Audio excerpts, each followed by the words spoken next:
Hai, assalamualaikum warahmatullahi wabarakatuh. Ketemu lagi bareng aku, Farisa Kamelia di Perempuan-Perempuan Hebat.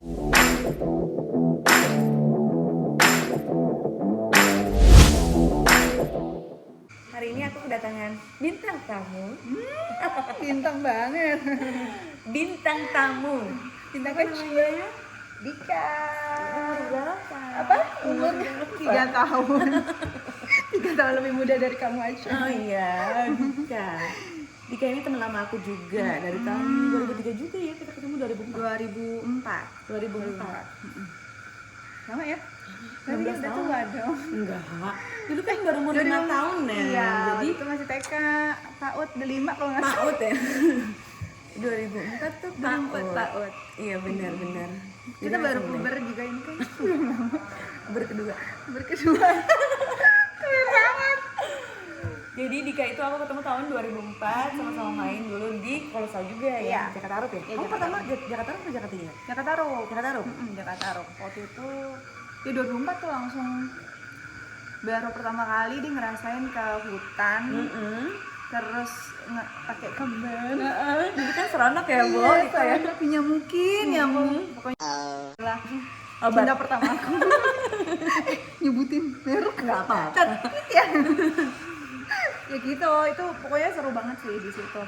Terus ketemu, karena waktu itu aku kebetulan baru lulus SMA, jadi kayak paling kecil gitu di lokasi. Nah, aku juga baru SMP.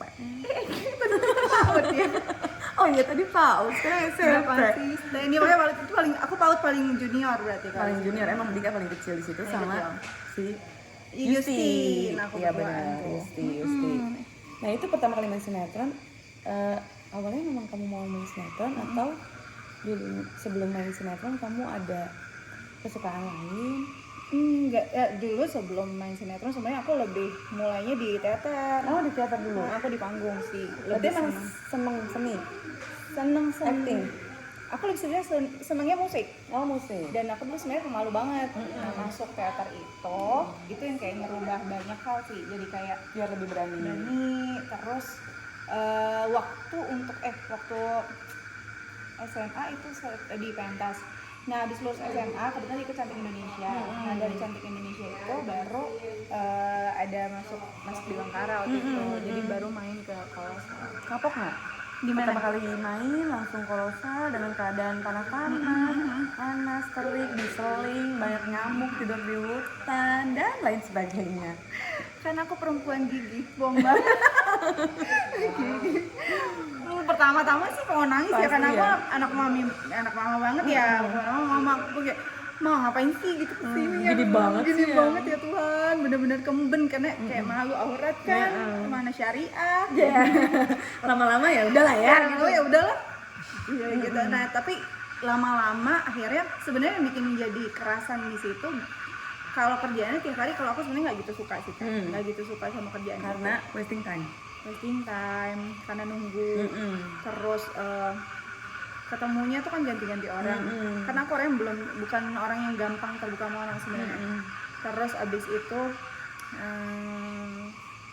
apalagi ya, kayak capek gitu waktu itu, karena mungkin masih kecil juga kan ya, PAUD gitu ya. Nah itu kayak kadang-kadang tuh mau nangis sebenarnya kalau lagi syuting. Cuma akhirnya selain itu juga waktu itu kan aku kebetulan jadi tulang punggung keluarga tuh, jadi mau nggak mau tetap harus jalanin. Gitu. Apa yang membuat kamu akhirnya berpikir ya udahlah selain tulang punggung keluarga, apa yang membuat kamu akhirnya ya udah ini harus aku jalanin, aku nikmatin apa? Soalnya gini, kalau aku kadang aku orangnya simpel. Jadi misalnya dikasih Tuhan besok apa, jalanin. Karena besok Tuhan mungkin kasih yang lain juga. Jadi nggak pernah mikir mau targetnya ini A, B, C, D, itu nggak. Jadi besok apa, jalanin. Besok lebih baik, jalanin. Jadi sesimpel itu sih. Karena Dulu apa sampai sekarang? sampai detik ini. Sampai detik ini, berarti nggak punya target ke depan nanti 5 tahun lagi mau? Nggak ada. Jadi benar-benar apapun yang Tuhan kasih untuk gue akan pergunain besok. Yes. Gitu. Karena kita harus kasih kesempatan yang terbaik buat hidup kita di hari ini. Karena kalau kita mikir pengennya 5 tahun lagi jadi ini, Belum kenapa tentu ya, belum sampai. tentu. Kenapa kita harus fokus sama yang terjadi di 5 tahun ke depan? lakukan apa yang terbaik yang hari ini sih Benar. gitu. Karena Karena kita nggak tahu hidup sampai kapan. ya sekarang besok pagi bisa jadi hari ini nih kita ada di sini, besok pagi nggak tahu di mana, apalagi kondisi kayak gini kan. Andai kata kita besok pun jatuh, itu pasti yang dikasih terbaik juga buat kita. Hebat. Itu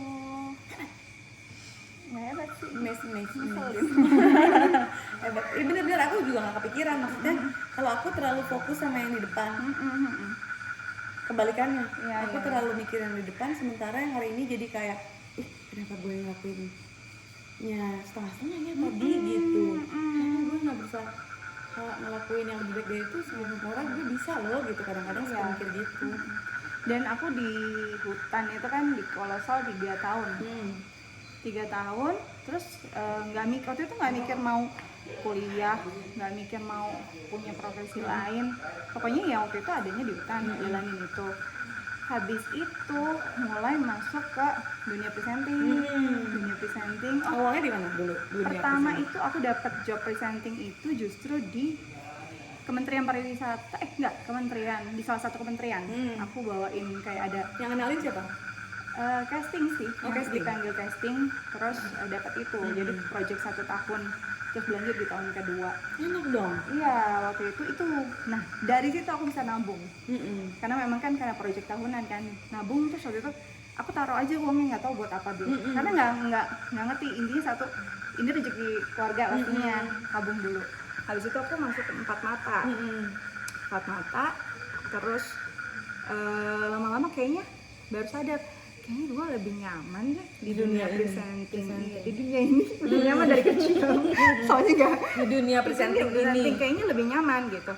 Terus akhirnya di setelah 3 tahun, terus aku bilang sama mah, kayaknya tabungan aku udah cukup nih gitu.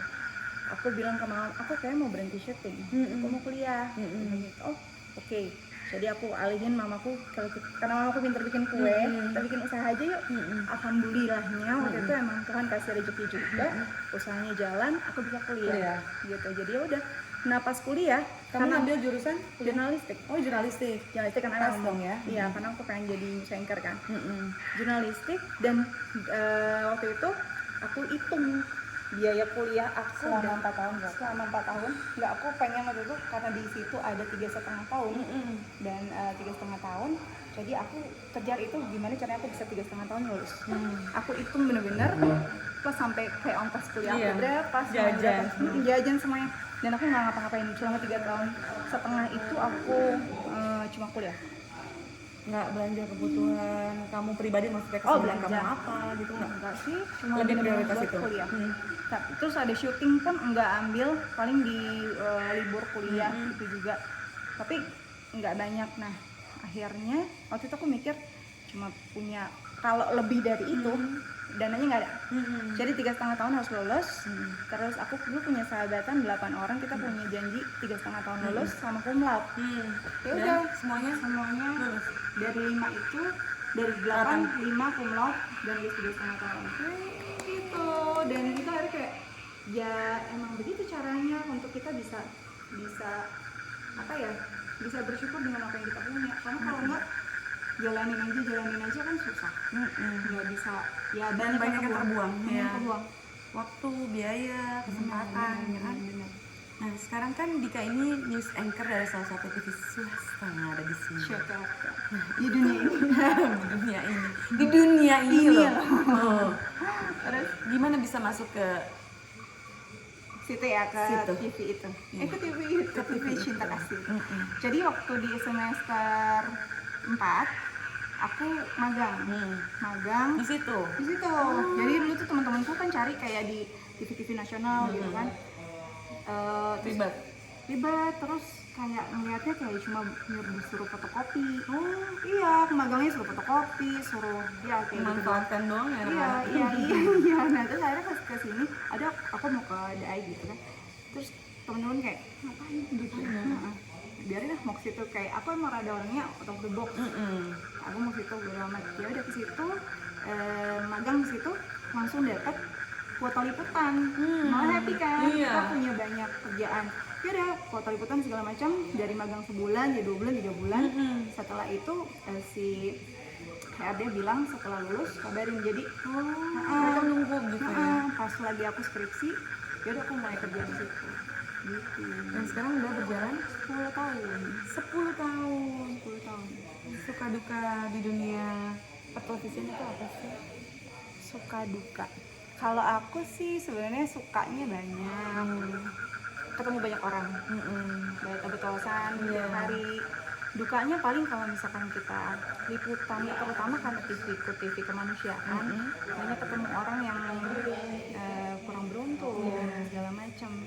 Itu duka kadang-kadang. Tapi setelah balik dari misalnya liputan gitu, baru sadar bahwa beruntung banget ya. Maksudnya kesusahan yang pernah kita alami selama ini nggak ada apa-apa sebanding dengan apa yang mereka alami. Benar, karena kita masih punya harapan.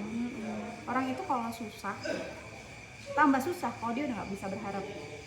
Ya. Nah kita masih punya harapan dan kita masih bisa berubah. Jadi bayangin nggak sih kalau misalnya dia susah, dia pemulung gitu, misalnya ada pemulung, misalnya waktu itu ke Bantar Gebang, mereka harus ngais makanan sisa, mereka cuci lagi, mereka bawa pulang, mereka masak lagi buat keluarga di rumah. Kita nggak sesuai itu. Seenggaknya mungkin aku pernah ngerasain makan satu mie instan untuk aku berempat sama adik. Dulu mikir gak adil ya Tuhan, Nggak adil ya. nggak adil. Kayaknya saya baik, saya nggak pernah bikin salah. Tapi kenapa harus sesedih ini? Tapi sekarang kalau ingat masa itu blast sih. Karena Tuhan kasih kuat kan, Pelajaran. bikin kita jadi makin Bersyukur. erat, nggak ada berantem, bikin kita selalu bisa melengkapi, nggak ada rasa pengen kayaknya lo ini deh iri tuh nggak ada. Nggak ada. Karena kita berangkat dari tempat yang sama, berangkat dari rasa yang sama. Mau adikku lebih sukses, mau mungkin adikku lebih baik, atau mungkin aku lebih, kita sama. Rasanya kita sama, dan itu yang bikin selalu utuh gitu.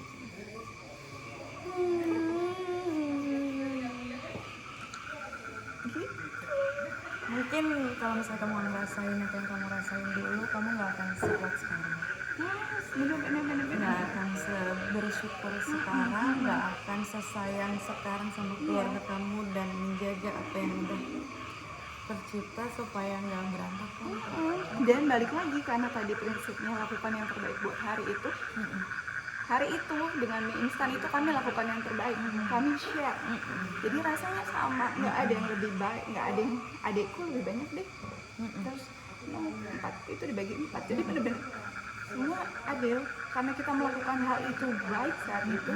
Besoknya Tuhan kasih yang lebih baik, gitu loh terus. Jadi nggak ada yang salah kalau kita memang melakukan yang terbaik buat hari ini.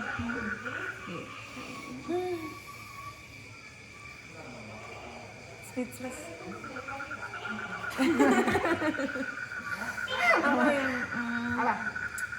apa yang toke. Kayaknya dia juga ada masalah deh. Siapa yang paling berjasa di dalam hidup kamu yang bisa membuat kamu jadi mandiri, kuat, nggak gampang menyerah, nggak cengeng, dan support?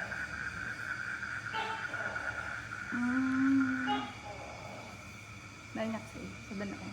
Banyak. Kalau misalnya biasanya orang lebih ke mama atau ke papa gitu. Ada masanya justru kami melewati ini hanya berempat. Karena memang ada masalah gitu ya di keluarga. Tapi hidup dengan kebencian dan marah itu nggak akan pernah jadi solusi. Jadi kalau misalnya mungkin kita pernah kecewa sama orang, apalagi kecewa sama orang terdekat kita, kalau kita mikir itu jadi satu kekurangan dia, kayaknya nggak akan jadi motivasi dia buat kita. Jadi kalau bilang orang mama sama ayah gitu, apapun yang pernah kita jalani sama-sama, baik itu sedih ataupun senang, ya mereka tetap jadi salah satu bagian yang bikin kuat sampai sekarang. Tapi kalau aku sendiri nggak bisa ngelupain orang-orang lain yang juga ada bantu gitu. Ada pada saat kamu lagi Termasuk Aicha. susah bohong banget sih. Aduh ya ampun, speechless. Ngapain nangis? Ini kayak kalau jangan kasih ya Bu. Ya udah ketemu 12 tahun ya Bu. Gitu, jadi nggak bisa aku orang nggak bisa yang bohong sama perasaan. Mungkin apa ya, banyak yang kita rasain. Ya tetap sih bagi aku apapun yang pernah jalanin yang lalu itu tetap jadi pelajaran, baik itu pengalaman, baik itu kesedihan, baik itu kesalahan aku, kesalahan orang, rasa marah yang pernah ada, semua tetap jadi pelajaran sih. Jadi nggak bisa, Nggak ada yang percuma. Hal-hal yang terlewat dalam hidup itu. Iya, mau itu buruk, mau jadi kadang orang suka mikir ya lu bisa kayak gitu karena lu punya orang tua yang baik, lu bisa kayak gitu karena punya orang tua yang lengkap. Enggak juga. Ya karena orang ngeliatkan hanya di luarnya aja, nggak tahu dalamnya masing-masing keluarga kayak gimana dengan segala macam permasalahan. Iya, karena hidup itu pilihan gitu kan, mau milih jadi apa. Karena orang tua kita cuma lahirin kita jadi manusia, dia arahin kita jadi manusia yang baik.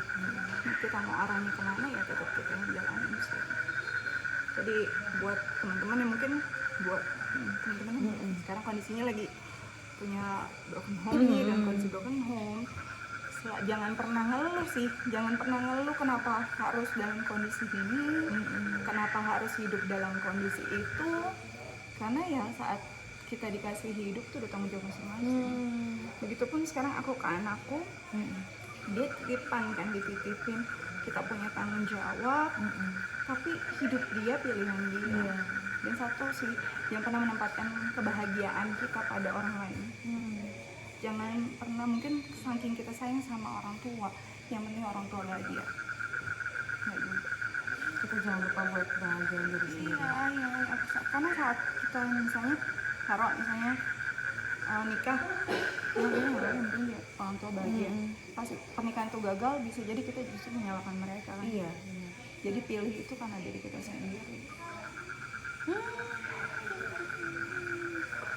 Masih kayak capek loh.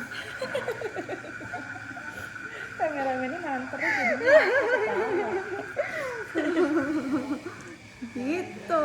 Kalau masih muda tapi pengalamannya luar biasa ya. Kebetulan. Mungkin banyak yang lebih luar biasa kan. Sama lah semua orang, semua keluarga aku rasa nggak ada yang sempurna. Pertama, kedua nggak ada yang baik-baik aja tanpa masalah, nggak ada yang saling ribut antara kakak adik sama adik atau anak sama orang tua. Semua pasti apa ya? Kita kayak pemain ya jadinya ya. Semua dengan cerita masing-masing. Perannya masing-masing. Mau pilih peran yang mana? Gitu kan, yang penting nggak bohong sama diri sendiri. Pilih peran yang paling nyamannya sama diri sendiri. Jangan mikir peran yang ini kayaknya kalau gue ambil peran kayak gini orang kayak lebih suka deh sama gue. Enggak juga. Karena satu saat pasti aslinya kita bakal kelihatan juga kan. Benar. Merdeka. Mau ngomong apa lagi? Non ya tadi. Contoh perempuan mandiri iya, berprestasi iya, kuat iya. Apaan balap karung? Prestasinya. Bisa mengemudi iya, rajin nabung iya, tidak sombong.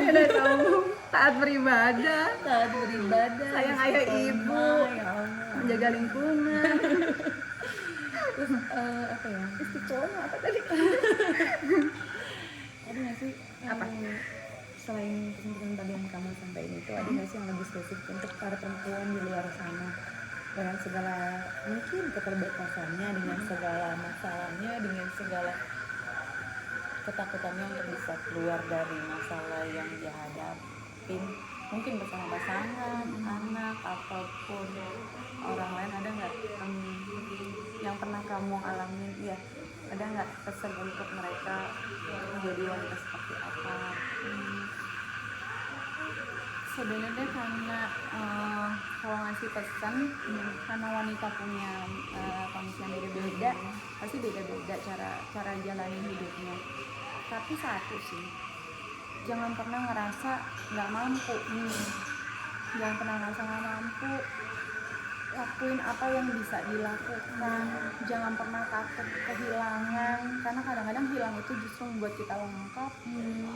Dan aku pernah di posisi harus menjaga sesuatu, karena perempuan terutama yang di Indonesia itu tuh hidup dengan banyak takut pada stigma. Takut dianggap janda, Iya, benar.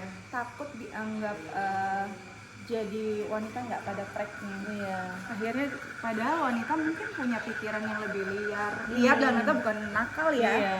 tapi mungkin dia mau melakukan yang lebih dari itu, tapi Banyak takut. keinginan yang terkubur. Iya, cuma karena takut dilihat orang bukan wanita baik-baik. Iya. Dan label itu orang sering kasih ke kita. Iya, dan sampai sekarang ya.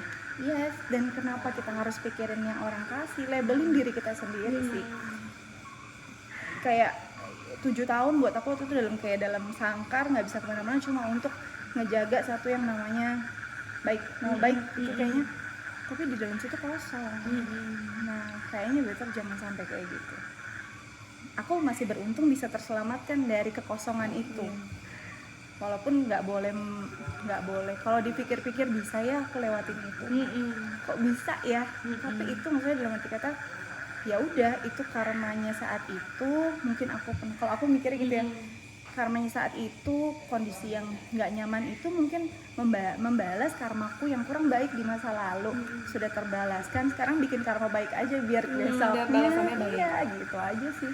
Jadi jangan pernah takut sih, perempuan tuh nggak berbatas kok.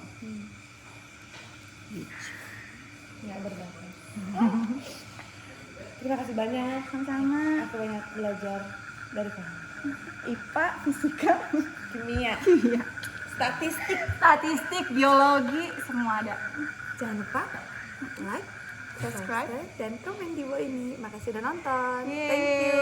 Yeay, Dadah. bye. Assalamualaikum. Waalaikumsalam.